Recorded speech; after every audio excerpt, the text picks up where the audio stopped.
Ya lo comentábamos desde el principio del programa, hoy es un día importante en el Senado de la República, cuyo pleno va a discutir y votar la minuta para ampliar la presencia hasta 2028 de las Fuerzas Armadas en tareas de seguridad pública. ¿Qué está pasando en el Senado, donde ayer pues hubo muchas cosas que hemos venido comentando, entre ellas pues la deserción de un senador panista que se fue a la bancada de Morena? Lo vamos a platicar con el senador Germán Martínez, integrante del grupo Plural de la Cámara Alta.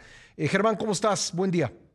Muy buen día, Pascal. Un gusto. Bueno, pues cuéntanos cuál es tu percepción. Parece que hay un intenso cabildeo, un esfuerzo pues del gobierno y de la propia bancada de Morena para asegurar que exista, en este caso, la mayoría calificada, la votación necesaria para sacar adelante la minuta. Sí, Pascal, si es un intenso cabildeo, si es un esfuerzo gubernamental, el gobierno tiene derecho a hablar, a comentar, incluso a presionar a senadores. Los senadores deben estar hechos para escuchar y para intercambiar opiniones. Eso es la política, que el gobierno quiera asuntos y se tramiten en el Congreso y el Congreso disponga si se los concede o no. El problema es si se están repartiendo impunidades, si se está repartiendo privilegios, si se está repartiendo cargos o esperanzas de futuro político a cambio de votos. Eso se llama prostitución política.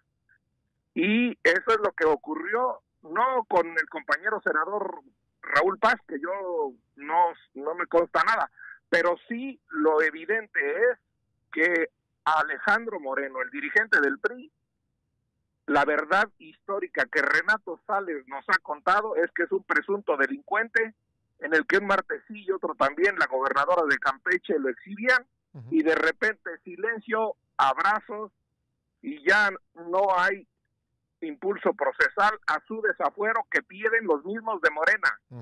Eso se llama prostitución política y eso es detestable y eso es repugnante en una vida democrática en donde las mayorías se deben conseguir con argumentos, no con presiones, ni con repartos de impunidad, ni con dinero, ni con privilegios. Se dice, Germán, que el secretario de Gobernación, entre otros funcionarios federales, se han estado entrevistando con cada senador de la oposición. En lo personal, ¿tú qué nos podrías decir al respecto? Que yo tengo un diálogo con ellos y no me han hablado en los últimos días. Yo creo que yo he sido claro en mi posición. Yo creo que si ellos han considerado inútil hablarme, porque yo creo que avanzamos a un militarismo. Un militarismo es un sistema de privilegios que en algunos países se le conceden a los militares y se le están concediendo privilegios presupuestales y se le están concediendo actividades que solo eran de los civiles, aduanas, aeropuertos, y la última ley le dimos el Registro Nacional de Vehículos. Y se le está concediendo lo que no querían Benito Juárez, Melchor Ocampo, Ignacio Ramírez, Ignacio Manuel Altamirano, que a mucha gente no le han de sonar esto, pero esto es los liberales, no los conservadores. Yo insisto en eso, lo que Benito Juárez quería era acabar con los fueros, el fuero eclesiástico, el fuero militar, e incluso lo que quería acabar la 4T era el fuero empresarial, ¿no? Entonces, yo quiero un México igual, donde no haya fuero militar, y por lo tanto estoy en contra del militarismo y estoy en contra de esta propuesta. Así de claro, yo quiero un poder civil claro, yo quiero civilización, no quiero militarización. Yo quiero un poder civil que esté un ciudadano en el poder y no que se esté avanzando como la humedad el militarismo en México desde Ernesto Zedillo, no lo digo por López Obrador, y Calderón, y Fox, y Peña, todos le han concedido al ejército poco a poco, pero hoy ya es la locura, y esto de ampliarle el plazo a los militares para que patrullen y cuiden la seguridad pública de manera impune, con fuero militar, para que adjudiquen obras sin licitación, Eso no es otorgable para mí y eso yo no lo considero correcto.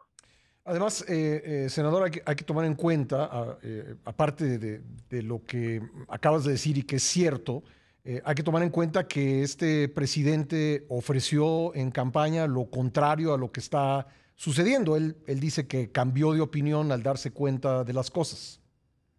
Tiene derecho a cambiar de opinión, lo tiene que explicar muy bien. Y no lo ha explicado históricamente, porque insisto yo que Benito Juárez estaba en contra de los fuero militar. Nadie me puede negar eso, ningún historiador me puede negar eso. Ahí está la Constitución del 57. Ahí está Ponciano Arriaga, que decía en su proyecto de Constitución que el poder civil debe estar por encima del militar, en el artículo 8 del proyecto de Ponciano Arriaga. Ponciano Arriaga así le puso López Obrador a las escuelas públicas que él fundó. Invocan a los liberales del siglo XIX y se comportan como conservadores.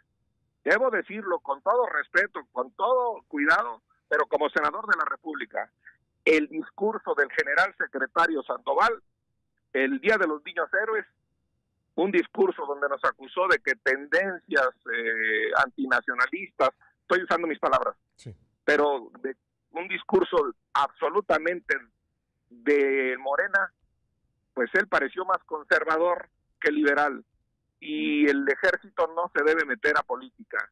Yo le reprocho al general secretario ese discurso del Día de los Niños Héroes, y yo digo lo que tengo que decir como mexicano, y todos los mexicanos tenemos derecho a opinar, y el ejército debe ser un factor de unidad en México, y no el sector militante de Morena en favor de la militarización. Le agradezco mucho al senador Germán Martínez que me haya esperado en la línea. Germán, ¿cuál es la consecuencia de aprobar esta minuta, si es que pasa con la mayoría calificada? Yo creo que la consecuencia es que no hay Senado en este país. Y cuando no hay Senado, desde Roma, la antigua Roma, sabemos que triunfa el emperador, que triunfa el César, que triunfa una persona, el poder unipersonal. Esa es una consecuencia política clarísima. Segundo, yo creo que hay consecuencias internacionales porque hay acuerdos, tratados internacionales, convenios internacionales que limitan el poder militar en cualquier país, y México los tiene suscritos, por ejemplo, en materia de detención de personas o de tortura. Y segundo, se estaría modificando en el derecho transitorio, Pascal. El derecho transitorio es un derecho instrumental, temporal. El derecho transitorio es un derecho accesorio al derecho permanente. Se estaría modificando vía derecho transitorio la esencia del poder civil sobre el militar que está en la Constitución, en el artículo 121, en el 129, en el 132. Se estaría modificando por un transitorio. Es como si la Constitución dijera que está prohibida la esclavitud y en un transitorio dijéramos que la permitimos durante unos meses. Entonces, ahí hay un problema. Yo creo que la consecuencia es delicada, la consecuencia es peligrosa, pero nadie quiere que no haya militares buscando la seguridad pública en México. Eso no es cierto, no queremos eso. Lo que queremos es que no se manden ante sí, no se manden solos, no lo hagan sin estar subordinados y coordinados con un poder civil, cosa que ha resuelto la Corte incluso en la acción inconstitucionalidad 1 del 96, suscrita entre otros ministros por la ministra Olga Sánchez Cordero. Y yo me he preguntado, en cuanto conocí la iniciativa, ¿por qué no va junto con la iniciativa una explicación de por qué hay que prolongar este tiempo, en el sentido de qué se ha hecho con el lapso que ya se había otorgado en el transitorio? Se había acordado, yo creo que fue un acuerdo amplio de todas las fuerzas políticas, dar estos 5 años hasta 2024, y no hay una explicación de por qué no han sido suficientes, Germán. Sí, la verdad es que el acuerdo original de crear una Guardia Nacional y darle un tiempo en las calles a los militares, pues sonaba coherente, sonaba razonable. Sí. A que las fuerzas militares acompañaran a la naciente Guardia Nacional, y ese plazo todavía ni siquiera se vence. y no hay una evaluación. Y lo que pasa es, Pascal, muy sencillo, que no se está capacitando, que no se está comprando elementos tecnológicos para perseguir el crimen, que las prioridades están en el Tren Maya, que las prioridades están en la refinería de Dos Bocas, que las prioridades están en otras cosas y no en capacitar con capacidad material y física a una policía civil. Ya el crimen sigue rebasando, siguen los homicidios, siguen los feminicidios, siguen matando periodistas de manera cobarde y el país sigue ensangrentándose. Entonces pues ahora hay que sacar a los militares más tiempo porque no hicimos la tarea en el poder el civil, en la policía civil quiero decir. Entonces ese faltante del gobierno ahora lo tiene que suplir los militares y nosotros no estamos de acuerdo en eso.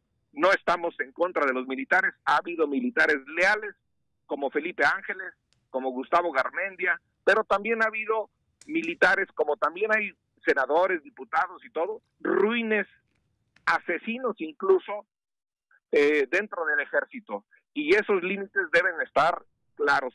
Pascal, hoy la realidad será que hay civiles que están en la Guardia Nacional bajo la jurisdicción militar, bajo mandos militares. Entonces la cosa es al revés, insisto, de como lo soñó Benito Juárez. Ahora, y esto abre la puerta a que en 2028 o antes, pues nuevamente se diga, no, pues vamos a extenderlo otros 5 años porque no nos dio tiempo. Esto es ya el abrirle la puerta a que permanentemente el poder militar ya se haga de la seguridad pública de manera absoluta. Y la seguridad pública en democracia es deliberante, la deliberan, le autorizan en el Congreso, en todos los parlamentos del mundo. La ley fundamental de Alemania, ayer que recibimos al presidente alemán, dice que el Bundestag autoriza a las Fuerzas Armadas a colaborar con los Land, es decir, con los municipios alemanes. Lo mismo dice la Constitución española. El embajador español Quirino Ordaz, de manera vergonzosa, anda mandando tweets desde España. Debería ver cómo allá el ejército es uno y la Guardia Civil es otra. Y entonces, lo que yo creo es que ya se abre permanentemente la puerta para que hagan trabajos de seguridad. Y la ley en materia castrense, en materia de militar, es la ley de obediencia debida. No es un mandato judicial de detener a una persona democráticamente, legalmente suscrito lo que va a detener a una persona, sino un mandato de un superior jerárquico, vertical, de un capitán, de un general. Van por una persona. ¿Por qué? Porque ellos actúan con la ley de obediencia debida. Punto. Es otra manera de hacer las cosas. Y eso yo lo veo peligroso para el país. Yo no quiero un México militarista. Yo quiero que triunfe el poder civil, el poder del ciudadano, y no el poder de una bota o de una persona que tiene un armamento. El armamento del ejército, Pascal, es distinto al de una policía civil. Y esa capacidad de fuego debe estar controlada democráticamente y debe estar controlada por un mando civil. Entonces, no veo yo argumentos para otorgarle al gobierno lo que quiere. Creo que se ha ganado el debate del lado del mundo civil y ahora hace falta corroborarlo con una votación en el Senado que ojalá sea tranquila, sea de argumentos y no de denostaciones o de calificaciones. Germán, me queda un par de minutos, pero preguntarte, me ha llamado mucho la atención que en el contexto de un gobierno que suele descalificar la simulación, el que esta iniciativa haya sido originalmente presentada por una diputada del PRI y que en el debate en comisiones en el Senado, pues de repente algunos se confundían y atribuían el origen de la iniciativa al gobierno, al oficialismo. ¿Qué te dice eso? Híjole, Pascal, pues yo aquí estoy en el terreno de la especulación y yo tengo libertad de decirlo, pero pues yo creo que aquí hubo un trueque, aquí hubo un toma y daca. Te doy esta iniciativa a cambio de la impunidad y de que ya le pares a los ataques desde Campeche al dirigente del PRI, al diputado Alito Moreno. Eso es lo que ocurrió, no nos debemos chupar el dedo, eso es lo que pasó. Y yo sí creo, con toda sinceridad, que eso no se vale en democracia. No se vale andar repartiendo impunidades, ni para Cienfuegos general, ni para Alito Moreno, ni luego abrazos entre quienes se denuncian, como el ex consejero jurídico de la presidencia con el fiscal, que primero se andaban diciendo hasta de lo que se iban a morir y ahora ya se perdonaron. Entonces, yo no creo que se deba repartir impunidades en este país, impunidades que alcanzan a hijos de narcotraficantes como en Culiacán. Sí. Entonces, yo veo que eso va mal. Yo creo que fue un trueque y que no fue una iniciativa cándidamente presentada por una diputada y genuinamente presentada por una diputada. Yo incluso veo la minuta, la leí, y es una minuta que da vergüenza. Fueron palabras que usó, dijo, es una minuta que no está bien hecha. El presidente de la Comisión de Puntos Constitucionales del Senado, el senador chiapaneco Eduardo Ramírez, de Morena, él lo dijo, es una minuta que no vale la pena. Pero pues ahora hay que discutirla en el Pleno y espero que no pase. Pues estaremos pendientes del debate, Germán, y te agradezco mucho estos minutos. Al contrario, Pascal, yo soy el agradecido. Muy buen día. Gracias, Germán Martínez, senador de la República.